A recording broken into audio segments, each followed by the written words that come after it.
One. Good morning, everyone. Happy Thanksgiving to our Americans just downstairs from us. I'm Abby Haggard. Give me 1 second. I just have to do this. It happened very quickly. Okay, first things first. For those of you who have not been participating, I guess is the right word, in the videos. So I'm Abby Haggard. I used to work on You Can't Live on Television as mom. There she is over there. And Care Bears and a whole bunch of other stuff. And today, what I've been doing for a while now, quite a few years, is I've been writing things for people and I've been coaching people to get them kind of in their game, up for the challenge. And I've got some new material that I've been building. And then out of the clear blue of the western sky, not Sky King, no, but I discovered a partner in in future crimes. And so Dewey Sean and I are building a most unforgettable opportunity for people to enjoy nostalgia entertainment. And we collaborated on his expertise. He's an influencer. He does all kinds of collectibles, and he does stand up, and he does television, and he hosts events, and he's just that guy. You know, he's admin on a bunch of groups, and I'm the other half. I'm learning the technology. I'm learning the social outreach. But what I have, thanks to the wonders of television and syndication, is a reach. And so between the two of us, what we're hoping to do now and moving forward is that when we're not really feeling that it's working, when we're not really feeling all that tethered to everything that we used to, we believe that the connection to nostalgia brings us back to the safe and the soft spot. We believe, Dewey and I believe, that it's a place where everything felt great. And I think that's why, we both think that's why people go to these fan conventions. It's why we go to the nostalgia events. It's why we collect. Why we celebrate. It's why we talk to each other about, gosh, remember when? Because remember when has a soft focus on it. And it's not scary. It's not going to hurt us anymore. It could still pinch now and then, but it's not going to have the same impact. It's also going to remind us of when things were a lot simpler. And that is kind of our plan. So the conversation today is on track for that.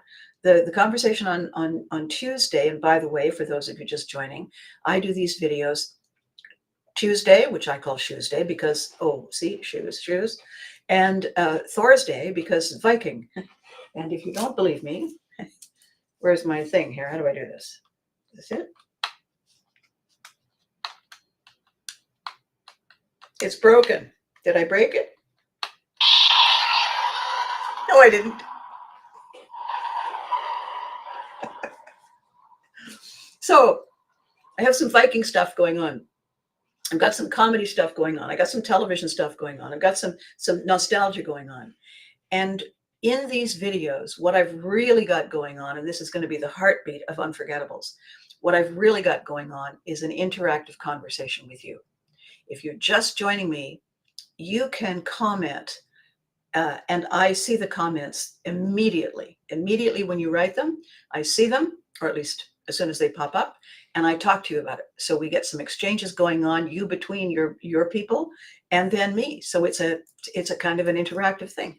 And this is the kind of thing with even better elements that Dewey and I are going to start doing for the group within the group. You can go on Facebook and join We Are the Unforgettables, and we are going to be offering subscription memberships for people who want to get in on the backstage stuff, the insider stuff, the special deals. Okay, so before we start, small sip. What a great invention. Now, the topic today is, doesn't it feel incredible when we say, you know what, this matters? Something happens to us when we say, yeah, I want this. This is a priority. I can do all this other stuff another time. I can only have one priority at a time. It's this. And when we do that, when we decide that we deserve to take off the sweatpants and put on real shoes and face the front, wash the face, by the way, and maybe get out of the house, not necessarily have to go for a run or a sprint or a hike, but get out of the house, smell the flowers, give ourselves permission to do something nice. Put a little, I don't know, vanilla, put a little chocolate in your coffee. Have something nice. Put the whatever you're going to have for breakfast on a nice plate in a nice dish. Sit at the table. Give yourself permission to do it the way you do it with strangers when you invite them to your home. Give yourself permission to be the most valued guest. And I'll tell you why. And it's kind of a weird thing. When people tell me, oh my God, I've just got to get away, I just can't stand the stress. And I say to them, you realize that everywhere you go, there you are. Like you're going to be taking the stress with you. It passes through security with you at the airport, right? You know that, the stress, because it's in here. It's not out there. It's not, I left it out of my bag on purpose. We have to deal with it and then enjoy the vacation. Not assume that the vacation deals with the stress. Because when we come home, if that's the case, when we come home, we're still stressed. It's waiting for us. Where have you been? Do you have any idea how long I've been waiting for you? So, don't know where that came from. So what helps us is if we recognize something, and that is the little voice that we hear, the little person inside, call it the inner child if you like, is the one who cares all the time, not just some of the time, all the time. And it can get really tiring and really uphill and frankly lonely when the other part of us doesn't care back. When the other part of us doesn't say, you're amazing. You are amazing. Thank you. Thank you for looking after me. Thank you for caring. We can give thanks on Thanksgiving. We can thank people. We can get a book and manifest and write down all the stuff. But it starts here. And if we're not special for us, to us, with us, well, no wonder we don't have any energy. No wonder we don't have any fun. No wonder we look in the mirror and we think, oh, dear God, is that what everybody else sees? What we get to look in the mirror and say, you know what? Congratulations. We're still here. We need to give ourselves permission to enjoy the joy and to recognize that a lot of the stuff we think is large is just cheese doodle stuff. You know, it's empty. Sure, it's crunchy, but it's really styrofoam crunchy. It's not genuine cracker crunchy. You know, it's not crunchy. It's crunchy. And then you look at your hands and you get all this cheese doodle dust all over you. And oh, great. Now it's on my shirt. Perfect. Oh, now it's on the report. Excellent. You see, when we do things like that, we diminish the value of everything. So when I was ranting and railing about it on the weekend, and then ranting and railing about it on Monday and Tuesday and into Wednesday. And then I said, okay, that's enough. I stopped. Because in the lead up to the excitement for us with the Unforgettables is all of a sudden, everybody on the team got sick. They either got sick, they got pulled away, they got stuff happening that they didn't see coming, or they just fell off the map for some reason. They lost direction, they lost focus. All of them, every one of them. And I'm standing there, sitting there, lying face down on the linoleum floor there saying, really? Now? You chose now? Really? All of you? Pardon me while I flail and imitate a windmill. And when that happens, good morning, Daniel. Nothing worse than cheese dust on my cat's back. And the worst thing is the cat knows it, can't see it.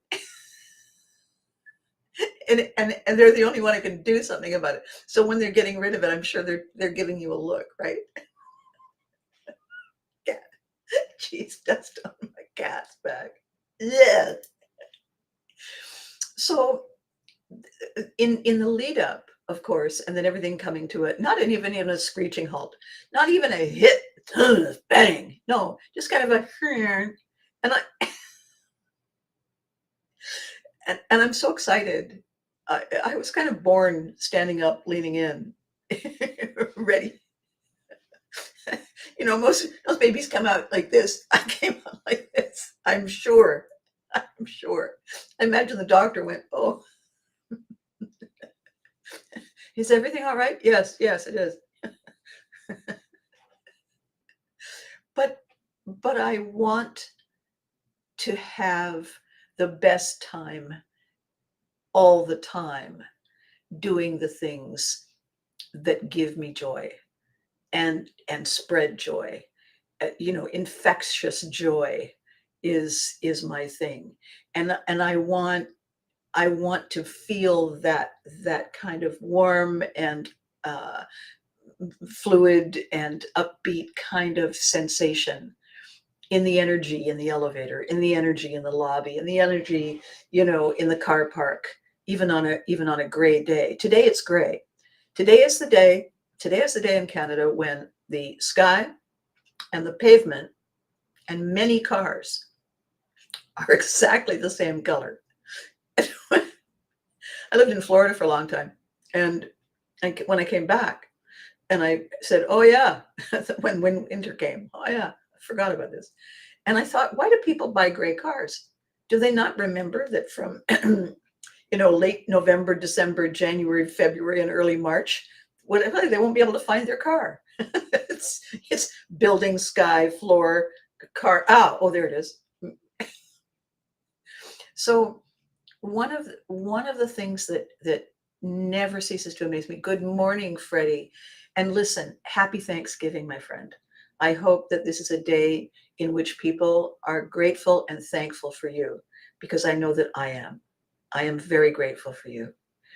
So what I'm talking about this morning, gentlemen, is how easily we slip into it's not that big a deal, how easily we can get lazy in all the ways that tend to eat away at ourselves, at our purpose, at our focus, at the fun. And when I see posts on social media, friends saying, "Oh, I just couldn't be bothered." Well, okay, and I get that. I have days when I'm just thinking, okay, today, you know what? For half this day, I'm just staying in bed. I'm not needed for a couple of hours. Good. Then I'm just going to snuggle here and give myself maybe a nap, even if I just woke up, because we all deserve to do that. We all need to do that from time to time. After that, getting up and leaning into the getting up has always been, I guess, the way I was raised. My dad, who was the eternal go-getter, the analogy is tennis. When he and I would play doubles in tennis, he would play the back of the court and run like a mad fiend and catch everything, and I would play the front right at the net. And he would go, go, go, go, would be what he was saying to me all the time. I am. Don't look back. Don't look back. But the big thing he would always tell me, always remind me, was that you have to realize that split seconds are where opportunity lives. And I'm not saying you have to be terrified that you're going to miss a split second. I'm saying that split seconds are where you find it. Split seconds are where we see it flash and sparkle in the sun. We get a glimpse of it. And it's not that it's gone fleetingly, but it's there now. And now would be a good time to say, I take you. Come here. I want to talk to you. Because opportunity came for a reason. It's there for us. And I sometimes post these memes of a bloodhound, and behind the bloodhound on the trail is the fox that it's chasing. Fox running. I don't know. My dad always used to say, get on the ball of your foot. So, toes, this is the ball of the foot, this part here. Then you have the instep, and then you have the heel. In the So the reason most people stand on their heels is for balance. They have their weight back. They usually have their feet a bit spread. Okay, but that doesn't help you do anything except brace yourself for impact. Where your where your weight needs to be in order to be able to be flexible and fluid and spontaneous is on this part of the foot, right behind the toes, the ball of the foot. It's shaped like an oblong ball. And the reason you want to have no smart ass jokes this morning, I'm just loving and listening. Good morning, Chris. So happy Thanksgiving. So when you put your weight here and you raise yourself a little bit, I'm almost, but not quite tall enough to look Dewey Sean in the eye. I just need taller shoes, right? And then on the ball of my foot. So when you have your energy here and you have yourself here and you bend your knees just the slightest bit, what happens then is you're ready. You're ready, you're springy, you're ready. You're not leaning forward to fall over, but you're able to lean in, to put your shoulder into it, to reach for things, to enact pivotry and pivot and shift and move back, because your balance is where it needs to be and your energy is in forward motion. My dad taught me that from the time I was tall enough to hold a tennis racket. And he told me that every day we were on the tennis courts. And it wasn't that it was this litany into the back of my brain that I stopped even hearing. It was so logical because he would say it, and then sure enough, the ball would come. And if I had let myself slack, I wouldn't have time to shift from heel to ball. And it's that split second when you miss the opportunity, when your reach isn't quite long enough. And so that became my metaphor for everything. Military kids never know when they go to school in the morning if when they come home, the living room will be filled with moving boxes. We never know until we get home or we're close enough that we can go home for lunch that daddy didn't get marching papers, that we didn't get transfer papers, that mama isn't now heading off someplace and we're going with. We never know. So any day of the week could be the day we plan for something and the day we come home and realize we have to shift our plans. And if it's what you do all the time, it's your normal. It's frustrating. Yeah, but okay. But it's not, it just means that you have to rethink the intention. But it's not cataclysmic. It's not a terrible disappointment. It's, oh, it must have been so hard for you. No, because that was normal. That is the life. That is the way it is for the brat, right? For the spouse, for everybody. And so growing up, not in the military, not choosing the path my parents chose, I still have that thinking that when I leave the house, I need to be leaving with intention, because something will change by the time I get back. Something, anything. When I say goodbye to my friend, I say it looking them in the eye. I tell them how awesome they are. Why? Because something can happen. And I want it in my heart and my head and my emotions. I want to know that they knew that they matter. I want them to know that on a scale of leaning in, they are my 10. Because what's the point otherwise? What is the point? So when I reached out to my team, 2 of whom hadn't known me long, the other 2, Dave, who is doing my tech setup, when I reached out to him and I said, so here's the thing. He said, oh, geez.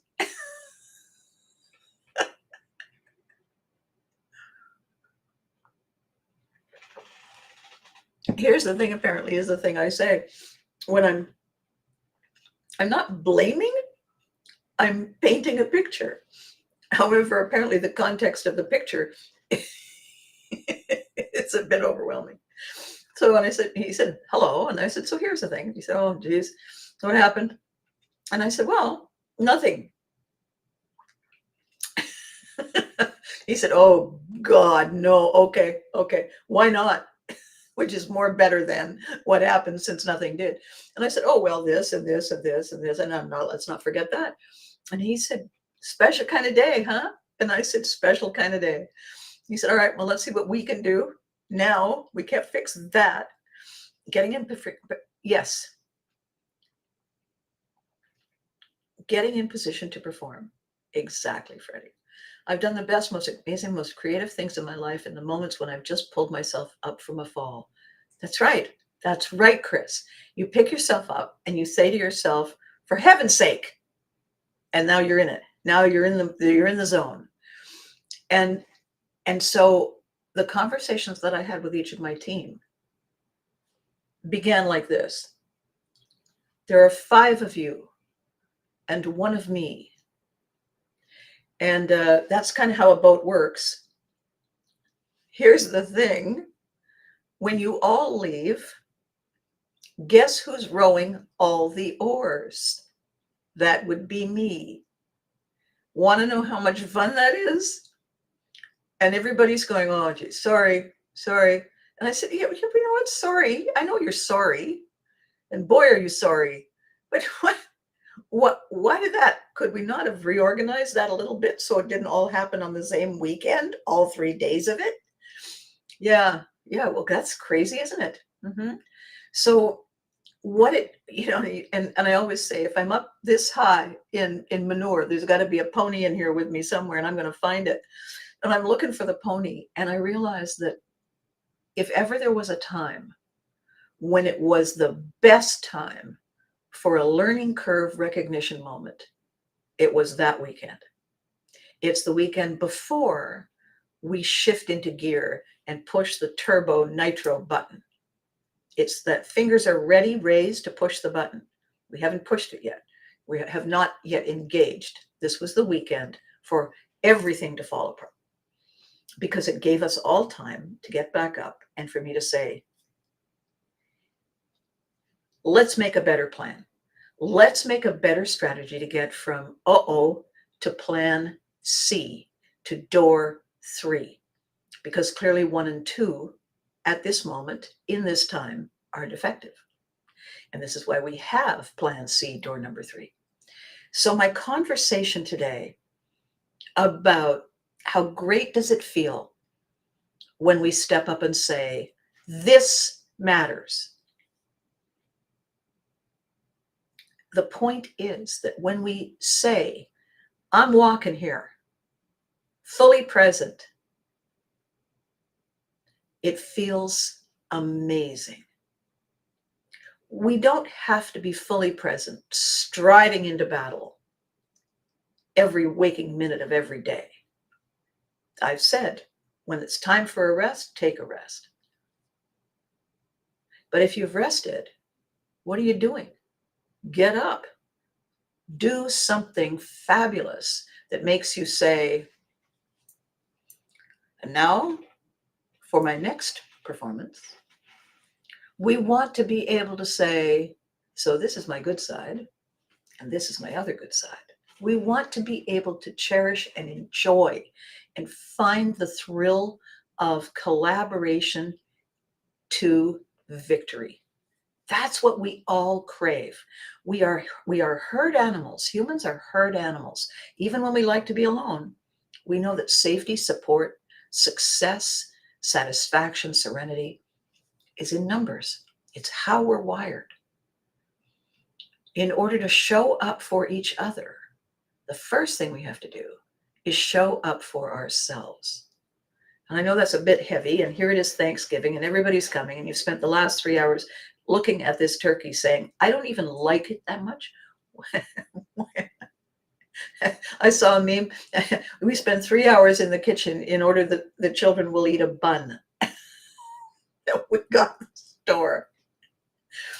So heading back, taking that step back and asking ourselves, what is it that we are grateful for? What is it that happened this week? What is it that changed the game? What is it that made us say, hell yeah, and spike the invisible ball? Some one thing. You know, I had a conversation with Chris the other day. We were talking about the people that we've loved who have come and gone. And the question always comes up in conversations with, I'm sure with everybody, but it always seems to come up in conversations with me about purpose. And my feeling is very strong about purpose. And what I think it is, I think our purpose is unclear to us. I don't think it matters that we know.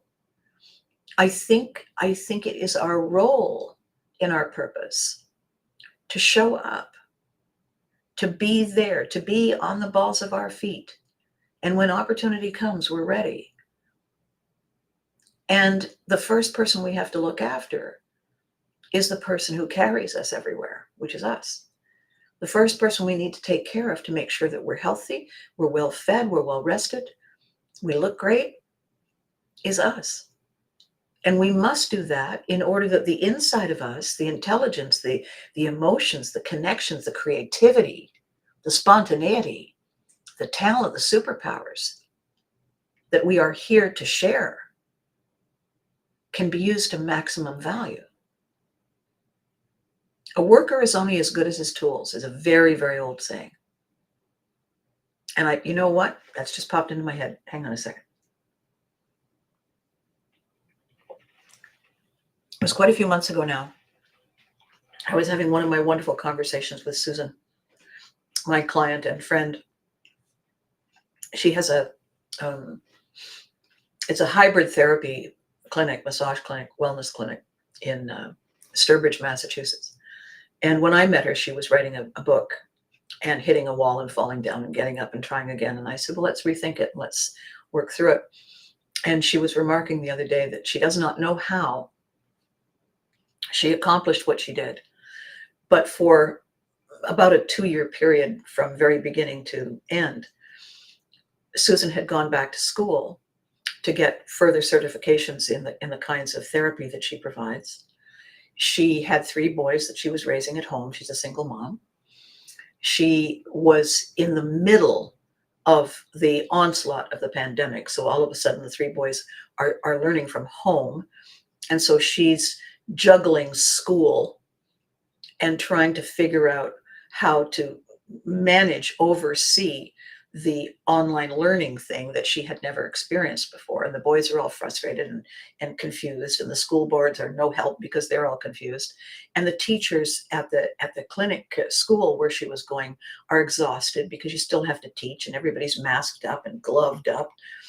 And it was overwhelming. And in the middle of all of that, I navigated her through the creating, the polishing, and the publishing of a collection of 5 books on life and insights on life. And the collective title for these books is Messages from Your Inner Child. And it was a wonderful experience. She'd never, ever gone through anything like that. And we had some pretty good rows on the phone, the 2 of us. It's very frustrating. Writing is a lot harder than people think. And as the author, you know, you feel that every word is like a baby, you know, and then who is this insane, foul creature telling you that they're not perfect right out of the womb? Well, that would be me. What do you mean I have to put his thumb on the end of his nose? He's perfect the way he is. No, he isn't. And I'm never speaking to you again, slam. And then we called and talked the next day. And we went through this literally nonstop, every day. We talked every other day. She wrote stuff and sent it, and I polished it, and we discussed the polishing and the wrestling with it. And the calls would be interrupted by the kids. And, you know, and she would, oh my God, the car won't start. And I need to get a ride to the clinic or to the school. I mean, it was a nightmare. And it was through all the 4 seasons. So in the bad weather, we were nonstop. And she said to me the other day, how did we do that? How did that even remotely happen? How did I manage that? And I said, You were ready. You were ready. And when we're ready, there's nothing that can stop us. When we wake up one day and we stop saying it's not that bad, because the little voice in our head says, you know what? Yes, it is. It's not only that bad, it's not good enough. And I'm ready. Bring it. And when that happens, when that shift happens, this is what I call pivotry. It's a mindset about face. And when we have that and the energy that's behind it, as Chris said, when you hit a wall, fall down, the first thing you do when you get up, you have more talent, more creativity, more focus, more energy than most people until and unless the momentum wanes and you don't keep it up. If you're ready, you keep it up. You wake up every day saying, all right, where were we? What am I doing? What's my challenge now? Good morning, Holly. How nice to see you. So everything about pivotry and motion, as Freddie says, we get in position to perform, to execute pivotry and motion, except that we don't really execute it. It happens all its own. What happens is we get in position by letting go of the empty drama, of the self-indulgent, I'm nothing, nobody cares, I don't even know why I'm here. We all do it. And it's a time vampire. You say, okay, so you're nothing and nobody cares and you're worthless, fine. Go have a shower. Put on some clothes. Because if the building catches fire, you're going to look like an idiot walking outside dressed like that. Not enough. Brush your teeth, face the front. Do the things that give you all the power and all the mental and emotional faculties to handle what's coming. How do you know what's coming? I don't, but every day something's coming because it's coming from there or there or there or there, always, all the time. So the conversation today on this day of Thanksgiving is what we should really be thankful for is the power we have. I don't want to say potential, because potential is a thing that doesn't do anything until we kick it into gear, until we push the thing that says start. In the old days, you had a key, you put it in, you turned it. In the older days, you went outside and you wound a crank on the front end of the car. You still have to put things in gear. You still have to be willing to say, okay, I'm here. Back in the day, I used to make fun on You Can't Do That on Television with the librarian character that I did. She was based on the union representative for performers who had a scathing opinion of most of us, most actors. The only reason they hire you is because they pity you, she would say. And and she once said to me, why do you want things so badly, Abby?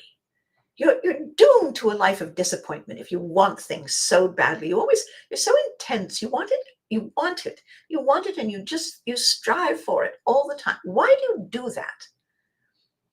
And I said, Sybil, if I don't want it that badly, why would I leave the house? Why would I come out from under the bed, wash the essential parts of me, put on clothing, and face the front if it wasn't in anticipation of something amazing? I don't need to leave my house to get amazing. When I last few theater shows that I did, a critic came to me and she said, where do you get your material? And she said it in exactly that way. Because something odd had happened. And I said, well, mostly I wake up. Sometimes I leave the house, but quite often it comes to me. How you doing? Which is why I always want to be prepared, because so the message today on this Thanksgiving Day, and I don't want to go long because it's lovely that you've joined me, and I know it's a busy, hectic day because everybody's coming. We are very, very lucky people. We are lucky that we are here in the time that we're living. No matter what it is that we see going on around us, we It is an opportunity of this lifetime to be here, to be looking for moments that present themselves and say, there's an empty seat. Would you care to climb in? We are given these moments all the time. We can't say yes to all of them. And we won't be able to say yes to any of them if we don't have our eyes open, if we're not facing the front, if we're not excited by the opportunity that something is there and we have the ability and the energy and the drive and the talent to engage. On this specific day of Thanksgiving, the first person we need to give thanks to and for is our inner child. Our inner child represents a lot of things. It represents where we came from. It represents who we are and who we always will be. And we need to give thanks for that. We can give thanks for all kinds of other stuff, but we need to start here. And we need to start proving that we're grateful. We need to stop saying, yeah, oh, well, same old, ho hum. We could stop that right now or sooner and start saying, I wonder what kind of mischief I can get into today. And the minute we say it and mean it, when you're watching this video, you're watching me do it, you're hearing what I'm doing, copy it, try it. Little frissons of things go bing. It's inner child you saying, yes. And on that note, I want to thank you for watching. I want to thank you for telling your friends. I want to thank you so much for accepting the invitation to join the Unforgettables and building our tribe. We have 325, I think now, today, this morning. Yesterday or the day before, we had 253.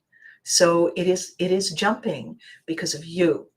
We are saying, did you get the invitation? Would you click?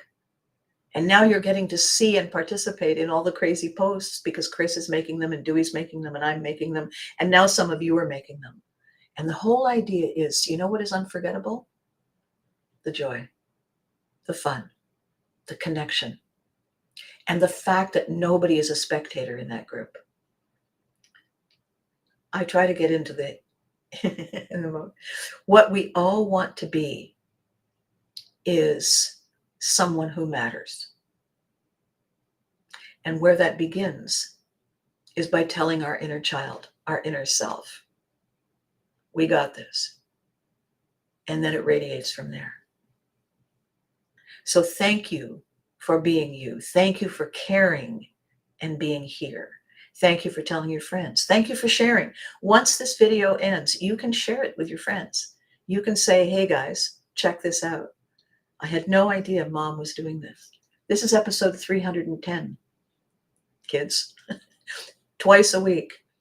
And by the way, for those of you just joining me, twice a week, not halted during an 8-month period when a very special friend of mine was going through a terrible time. And every day was a trip to a hospital for 8 months. And when it came to an end, every day for the remaining 6 months, I was still here and you were still here, being here with me to give me the joy and the strength and the determination to carry on with all that other stuff and having enough energy left over to do all this creative, amazing stuff. It's a big, big bump day, as Chris said. It is a big, amazing day for all of us when we choose to say, I'm in. And I mean in, not, yes, yes, I'm in. No, you're not, but you will be in a minute. So have a wonderful day. If you're going to overindulge, at least take a break now and then to breathe, right? And remember that tomorrow is another day. It's called Black Friday. And we have an incredible opportunity for you to get in on a fabulous, unforgettable concept. What you can do is you can go to We Are the Unforgettables. What you can do, because I'm going to be posting our website, you can just, what you do is you type in Unforgettables Rock You, and it's the letter U, unforgettablesrockyou.com, and check us out, because the subscription offer is there. It's reduced dramatically from the price we were charging. And what you get is insider VIP access to all kinds of amazing stuff. You get to take part in things. You get to share them with your friends. You get deals on great merch. We got the wristbands in. Wristbands are in. So these are the Unforgettables wristbands. Dewey's favorite color is Pink Panther pink. And my favorite color is orange. And so that's the colors of Unforgettables. And so therein, I've ordered a prototype of the jackets, because I said t-shirts, anybody can wear a t-shirt, but we're going to have varsity jackets. And so that's going to be coming soon. And for the subscriber members, you know how you get a membership card? Please, we are getting personalized dog tags. They are fabulous. They're going to be here in a couple of weeks. So all kinds of really cool things are going to be available through membership subscription with the Unforgettables. What a great opportunity, not only for you, but for the person who loves nostalgia, for the nerd on your list. What a great Christmas gift. Great Christmas stocking stuffer, right? That happens tomorrow. Okay? So between now and whatever's going on tomorrow, be good to you. You deserve it. Hug your inner child. They're going to be saying, it's about time. And remember to hug your loved ones. They deserve it too. And I will see you very soon.